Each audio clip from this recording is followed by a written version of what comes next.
We are Craig and Amy, also known as Kinging It. And in a few months, we're going to be doing something we've never done before in our whole lives. We're running the Cardiff Half Marathon. I feel like crying. I'm just rubbish at this. Oh no. But the question is, can we finish it?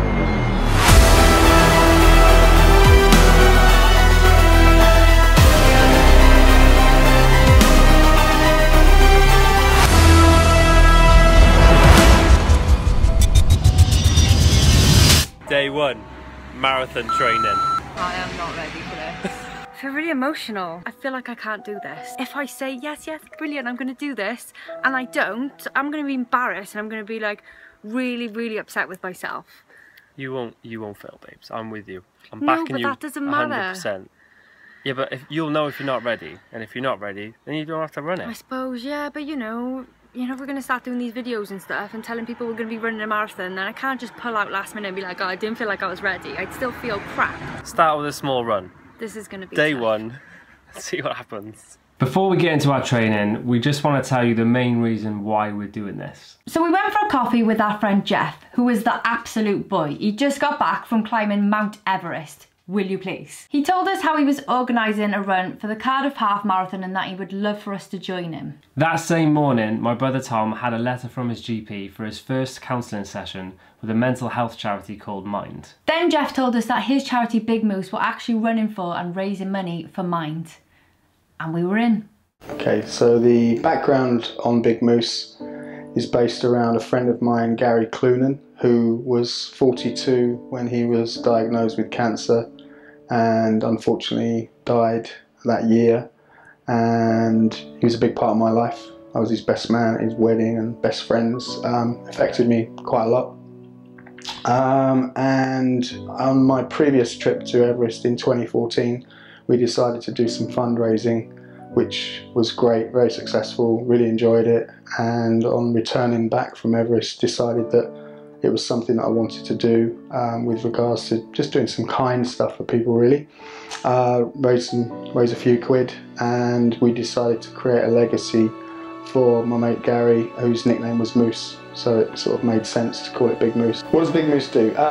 We're very open-minded to creative ideas. Just if something comes along and it floats our boat and we get excited by it and we think that it'll excite other people, then we make it happen. I think one of the most important things that has come out of the running for us has been seeing how it's affected people's mental state. Last year, 2016, we lost one of our friends who we'd met through the Teenage Cancer Trust ward, where we'd done some fundraising. A young lady called Emily Clark, who passed away aged 18, and we worked with her mum, who wanted to do something for herself to try and sort of help the grieving process. So we started with Bigmoose, we started a group called Running for Emily.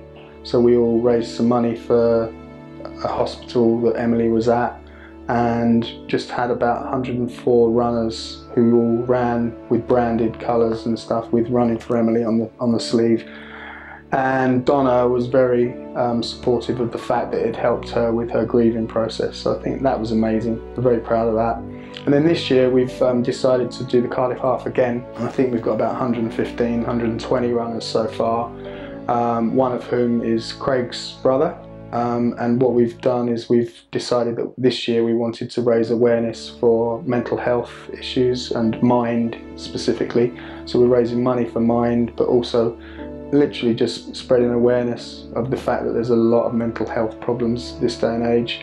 And Craig's brother Tom has had his own issues and was persuaded by Craig to come along to one of our training sessions, and has just literally turned around. Is a real great success story. But all success stories start with a huge challenge, and a lot of the time those challenges are to do with mental health. So what's your name? Tom Holmes. How old are you? 26, I was going to say 23 then. I would say about a year and a half, and just gradually got worse. But to the point of, I'm saying 8 months, is when I realised that I had a massive dip, and that's when I realised it was going really bad, and like the anxiety just 10 times worse, worrying about everything, lack of confidence in work and out of work, friends, family, didn't want to see anyone. I'd make up the worst excuse just not to turn up, you know, even going for a pint or going for a meal with the family, didn't want to be around anyone, just because of that lack of confidence as well. I used to be really confident, but now it was, at that point, spiralling down. When I realised I felt that low, it just seemed like everything was going wrong for me. It was spiralling so fast downhill. It was because I hadn't told anyone, and I kept it to myself. And this was like, you know, 4 or 5 months in, and I didn't know who to turn to or what to turn to. Didn't know what to do. And made everything 10 times worse again through anxiety and depression. I hate saying that word. Everyone around me, I was thinking that their life's amazing, sort of thing, and why is mine so shit? It was just a snowball of, if it's this shit already, there's no going back, sort of thing. And I got that low, didn't want to get up for work, but the only reason I did was because I got a mortgage to pay, and that was the only reason. The darkest thoughts I had was thinking about committing suicide. Sorry, my heart's pounding.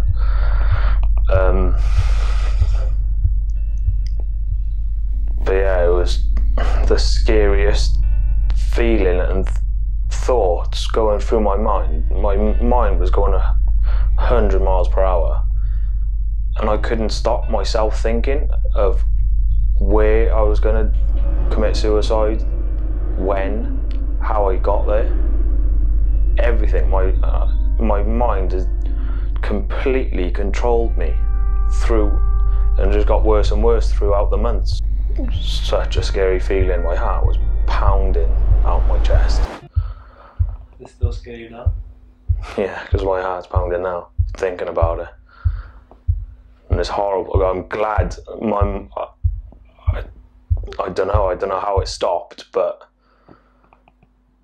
the only time it didn't tell me was the time and date. And that's when I thought, I need to tell someone. And that's when I come to you. Best brother in the world, just to speak to. And the best listener ever. But yeah, it told me to go to the doctors, get some help.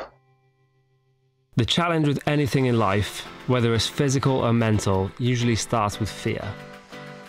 The fear of the unknown, the fear of leaving your comfort zone, the fear of starting something brand new. You start questioning yourself. Can I do this? What will people think? And who will back me? And the one thing that you need to remind yourself is that you can do anything you set your mind to. You just have to take the very first step.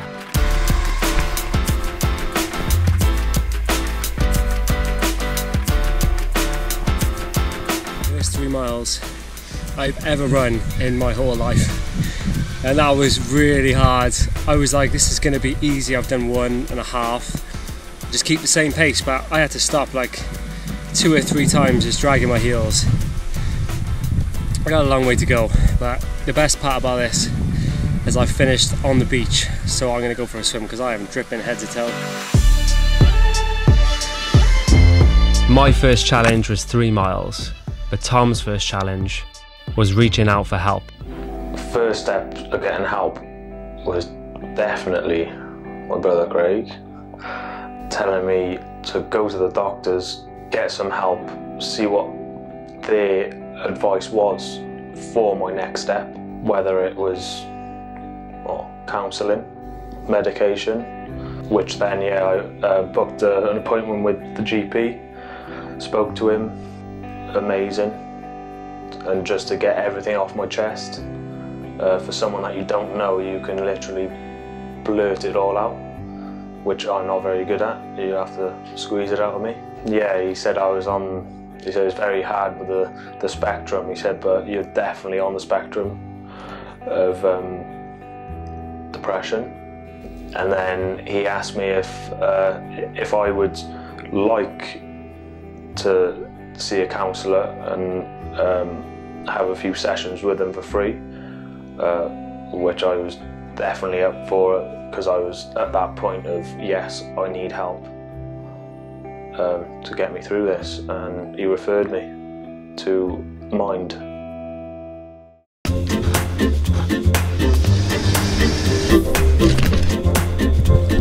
Week 6, we're going for 4.75 miles. And we've got a recruit, Hannah's running with us today, and we're in Holland. That's why the weather's so nice. It is a really nice day. I'm hoping we can do it together. Yeah. 4.7 miles in the bag. Oh. We're getting there. We've got 10 weeks. We're getting there, kid. How do you feel? I am done. Like, if you'd have asked me to do any more, I'd be like, no. But we already ate a croissant for breakfast this morning. Honestly, my whole body is like shaking. Quick sunset run, 1.75 miles. Go!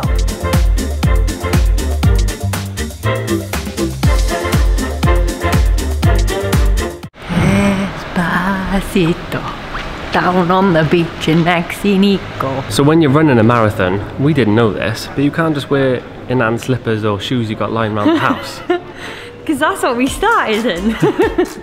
You actually need special shoes. You don't need them, but it's better to have proper shoes that yeah, you can run because it doesn't hurt your back, and it, you know, it helps you excel at the sport. So we found a shop called Run and Become, and they've invited us in to get some shoes, get fitted properly. Yeah. They're gonna watch us run and everything, so they can check our gait. Never heard that term until just now. I'm not sure about that. This is what Amy came dressed in, bearing in mind she's got to run this morning, and this is what she's wearing. Doing a marathon in your jeans, yeah. I've only got to run like down the street. I didn't really think about it. All I remembered was that she was like, bring in the trains that you run in now. So that's what I did, Craig. She didn't say bring a little weird bag though, did she? His name is Guru. Are you ready to get rid of those ugly things then? What do you mean? I kind of feel like, you know, in Harry Potter when he's got the wand, you just can't pick a wand because it's pretty. I can't pick the trainers because they're nice and pretty. They pick me. I feel like I'm walking on a cloud. I only started running, yeah? Oh yeah, what's a gait? Yeah, gait basically is your running style.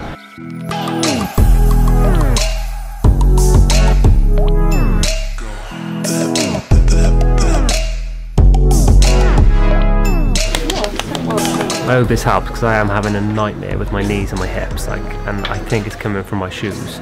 You wouldn't think that though, would you? You'd think that maybe you just got a problem and you need like a massage, but your shoes can literally change the way you run, so fingers crossed this could be the answer. This could change your life. It could change my life. Okay, best of luck. So we're like 2 months into training, and I think my knees are hurting, and I just want to sit home and eat biscuits, I'm not going to lie. But I'm going to give it a go. It's a lovely day. I'm in a really bad mood because I know I've got to run. So when people say to me, oh my God, you're going to love running. If you're getting into running, you'll end up loving it. And I'm like, when's that going to happen then? Because I ain't feeling it at the moment. Like every time I got to run, I'm like, for sake, man. But I've got to run to McDonald's, so I'm sure that'll be fine. Going for my longest run today, 6 miles. Here we go. Okay, I'm 2 miles in. I'm absolutely dying. I'm just rubbish at this. Like, this is the major problem I thought I'd have. Like, I just physically can't do it. 1 mile. 3 miles. 2 miles. My knee is on fire. I can't stop though. I've got to hit 6. Come on, baby!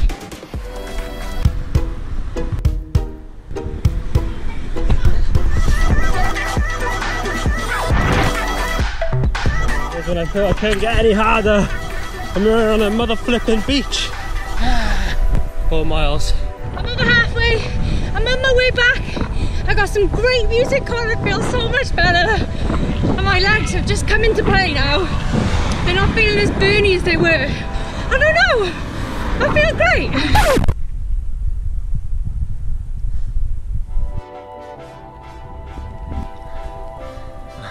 Yeah.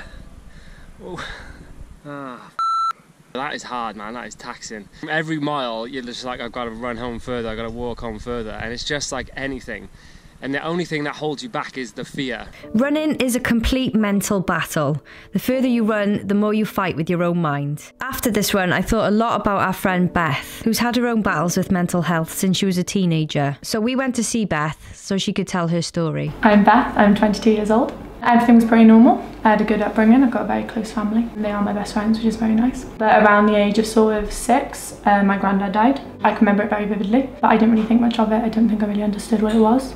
But then around the age of 13, 14, I was in high school and I was sort of hanging around with a group that probably weren't the best, really. I'd gone from sort of primary to high school, mixed with a lot of new people, and experienced quite a few deaths from close relatives, and people didn't really understand, and no one else my age had sort of gone through grief. So I then ended up moving schools when I was around 14 and got into a new group then.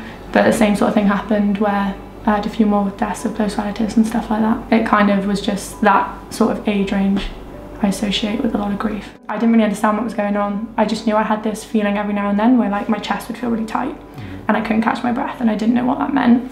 And I just felt really angry and I resented a lot of my friends.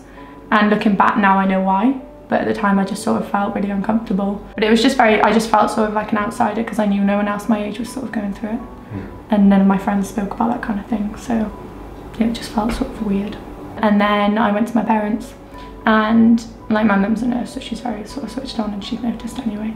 And they put me in counselling and stuff, which helped. Really in school, people found out, without me wanting them to know. They found out I was in counselling and I got a bit of taunt for it, so I didn't really ever reach out to any friends. And then I met Chloe, and Chloe was the first person I really spoke to about it. Now at this age I've sort of figured out more things that help me cope, that are more proactive. I push myself out of my comfort zone more so, because from it all I got quite bad anxiety. It comes in waves, so it's kind of like I'll feel like I've got it all together. And then even down like last week I had the worst panic attack I'd probably had in about 2 years, and it came from nowhere. Probably doing this just because no one's available for the phone call right now. If I don't talk, I'm either going to cry or I don't know, have a full-blown anxiety attack. You start to sort of really resent it and get angry with yourself, but really I've learned to focus now on like, well, I went 2 years without one that bad, as opposed to I've had one, you know, and it's kind of like flipping on its head. I just kind of do things that scare me, and then it almost proves it to myself that I can do it. I run a lot, that sort of helps because like it has me time. I talk about it more, and I actually reach out to people around me, and then it doesn't seem as this big thing I've manifested in my head. The thing is, people around you care about you, so why would they not? Even if you were in trouble, because it's the same, it's the whole stigma about how if someone's physically ill, you'd be there for them, so why would you not if they were mentally unwell? It's not your fault, I think is a big one I had to learn. You didn't choose it, and that's the exact reason why no one else is going to blame you either. So just talk about it, just even if it's one person, because the ball rolling really is true. Like as soon as you speak to one person, you realise you've made this mountain out of a molehill in your head, and really it's just such a relief actually just knowing there's one more person that understands you. After hearing Beth's story, we remembered why we're pushing ourselves to do this challenge. It made us realise that all the miles, all the weather conditions, all the injuries and all the ice packs were just small obstacles. The bigger problems are sometimes things we can't see or touch. These are the problems that sometimes people keep to themselves and they never get solved. We're not just running for Beth and for Tom. We're running for absolutely everyone out there who's ever felt alone, who's ever felt lost or completely trapped. We want you to know that there's help out there. Approximately 1 in 4 people in the UK alone will experience a mental health problem each year. Now, not everybody is a runner, but surrounding yourself with good people is always a good start. The benefits of it, I think, are awesome. And it doesn't need to be vast, it could be just your brother. If we do this, and your brother's life changes for the better, why would you not want to do that? And that's the whole thing about Bigmoose. This is the stuff that makes it all worthwhile. It's race day. When I was thinking of telling my friends and family about what I've been through, I was really scared because I didn't know what the outcome would be. I can't wait to see him running the actual race and experiencing the buzz and the vibe, because having done it before I know how fantastic it is, so I think that he'll get a lot out of it. We've got a few runners who've got mental health issues who've been very honest with us and opened up, so I think by encouraging people to share their stories like I know you guys are doing, I just think it's an amazingly positive thing. The thoughts I was having was everyone was going to shut me out and being like, you know, well, you weirdo. What a difference. The support has been incredible. I feel really sick. I haven't been able to eat as much as I needed to eat this morning. My stomach's I'm just so anxious and nervous. But I don't know why, because I have to do it anyway. Speak up. The first person you speak to, and you'll feel that weight come straight off your shoulders. Let's go! Get out there. Do shit. Anything that makes you happy.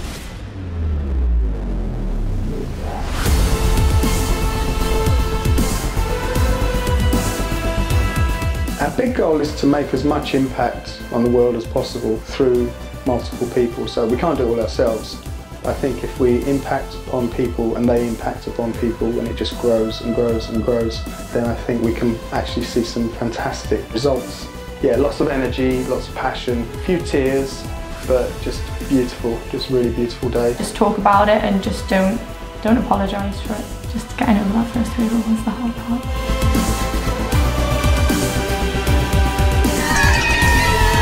Team Bigmoose!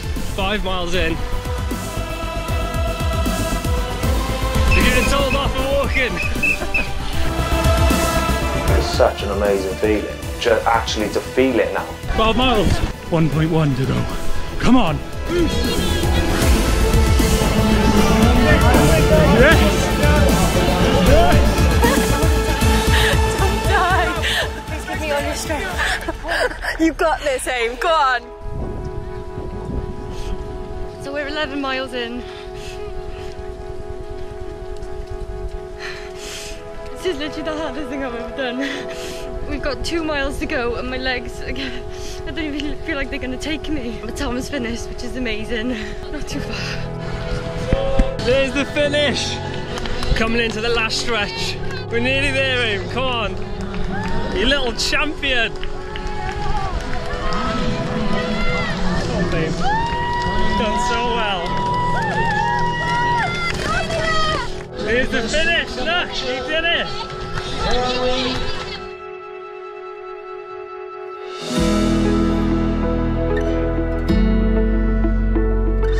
Cross the line, baby! Yeah, we're going to do it next year, definitely, because I think the results that we've seen in the last couple of years have been, yeah, really, really good. And I'm very proud of it, to be honest, and thank you for your help in getting involved this year. And if you can help us encourage people to face their adversities, overcome their fears, and do some stuff that they never believed they can do, then that's pretty cool, so thank you. The investment, because it is an investment, the return on that investment is just mind-blowing. Absolutely mind-blowing. And genuinely, I'm getting a bit choked now, but genuinely seeing your brother come across the finish line, he's already run the distance, but him feeling the love that he's going to get from that race is just going to be, I know it's going to be phenomenal. It is really overwhelming, but I'm so happy right now with everything, so.